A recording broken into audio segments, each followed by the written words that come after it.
Dear girls of the world, I was a 12-year-old girl living in the center of Cotonou, Benin in West Africa. Music was all around us, with the traditional singers and their drums, and with the radio blasting songs from the entire world. Singing had always been my passion.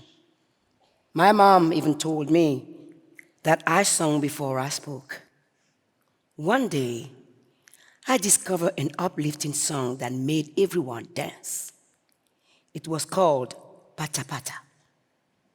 The power and beauty of the voice singing it mesmerized me. I had to get the 45 RPM single right away.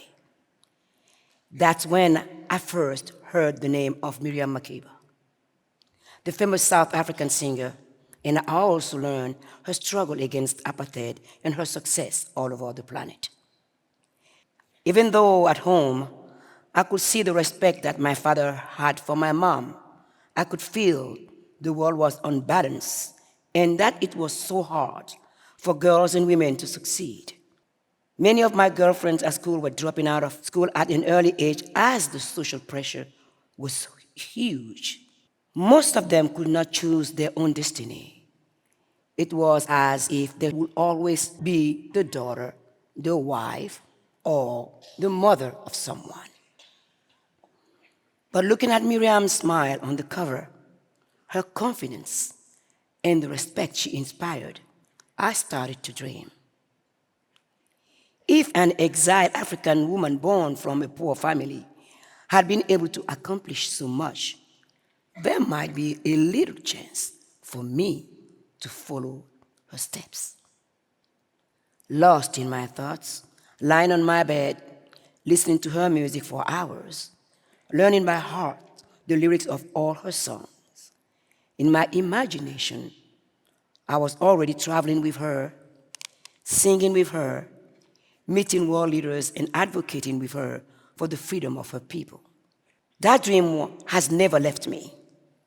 I grew up and I experienced much rejection, many obstacles, but Miriam's voice was always singing in my head.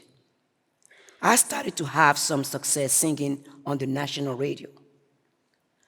One day, on the way back home from school, a group of teenagers recognized me and they started insulting me, calling me a whore because I was a singer.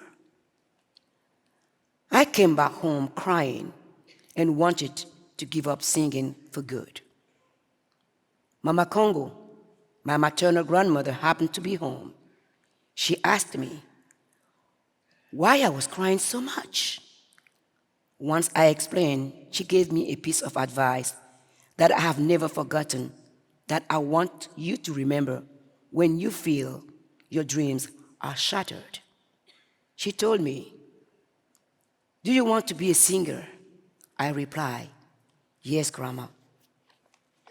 Then she said, "You can't let the opinion of other people discourage you. Don't give up on your dreams. Don't allow them to define who you are, or they will have won." Many years passed. I left my country like Miriam Makeba had done. I worked hard, listened to constructive critics, and ignoring the naysayers, keeping Miriam's songs close to my heart.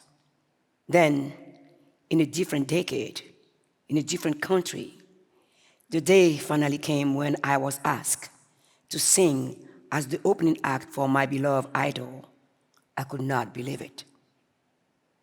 Please remember, girls, don't let anyone ever define who you are.